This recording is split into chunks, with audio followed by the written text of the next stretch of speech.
அப்புறம் வந்து இந்த படத்தை பார்த்துட்டாங்க. ஒரு சில பேர் வந்து இந்த படத்தை பார்த்துட்டாங்க. நான் அவங்கள்ட்டையும் பேசிட்டேன். அந்த கான்ஃபிடென்ட்டில் தான் உட்காந்து இங்கே நான் பேசிகிட்டு இருக்கேன். அந்த படம் வந்து பகவந்த் கேசரி படத்திலிருந்து ஒரு கொஞ்சம் போர்ஷன் தான் எடுத்திருக்கிறாங்க. பாக்கியெல்லாம் ஹஜ்ஜினோத் பூந்து விளையாடி இருக்காரு அப்படின்னு சொல்கிறாங்க. உள்ளபடியே படம் வந்து ஒரு ஹாலிவுட் தரத்தில் இருக்குது. இதுக்கு முன்னாடி வந்து விஜய் எவ்வளோ படங்களில் நடிச்சிருக்கலாம். ஆனால் எல்லா படத்திலும் உச்சம் இதுதான்னு சொல்கிற அளவுக்கு இந்த படம் உருவாயிருக்குன்னு படம் பார்த்தவங்க சொல்கிறாங்க. அதாவது 3 மணி நேர படத்தை ஒரு நிமிஷம் கூட என்னால் இந்த பக்கம் அந்த பக்கம் நகரவே முடியல.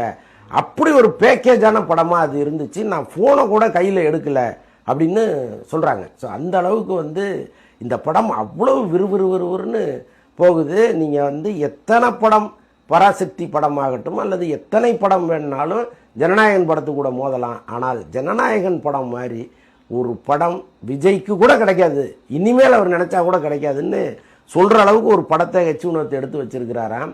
அந்த மனுஷன் என்னையா இப்படி ஒரு படத்தை எடுத்து வச்சிருக்கான்ட்டு அவர் ரொம்ப அந்த அந்த ஒருமையில் பேசும்போது ஒரு அன்பு இருக்கும்ல, ஒரு மிரட்டல் இருக்கும்ல, என்னடா இப்படி பண்ணி தொலைச்சிட்டான் இவன் அப்படின்ட்டு சொல்லுவோம்ல. ஸோ அந்த மாதிரி வந்து ஹெச் புகழாரம் சூட்டிக்கிட்டே இருக்காங்க. ஸோ அப்படி ஒரு படமாக ஜனநாயகன் வந்திருக்கிறதா படம் பார்த்தவர்கள் சொல்கிறாங்க. அதைத்தான் வந்து நான் இங்கே சொல்கிறேன். அதை ஒத்தையாக வந்தாலும் சரி மொத்தமாக வந்தாலும் சரி ஜனநாயகன் முன்னாடி நிற்கவே முடியாதுங்கிற அளவுக்கு தான் ஜனநாயகன் வந்திருக்குன்னு சொல்கிறாங்க. இப்போது பராசக்தி படத்தினுடைய ட்ரெய்லர் பார்த்த பிறகு அற்புதமாக இருக்குது. கட்டாயமாக அந்த படம் வந்து ஒரு பெரிய வெற்றி படமாக மாறும், அதில் ஒன்றும் சந்தேகம் இல்லை. ஆனால் அந்த ட்ரெய்லரை பார்த்துட்டு இது ஒன்றும் இல்லாமல் போயிடும்னு பல பேர் சொல்லிட்டு இருந்தாங்கல்ல, அதற்கெல்லாம் வாய்ப்பில்லை ராஜா, வாய்ப்பில்லைங்கிறாங்க.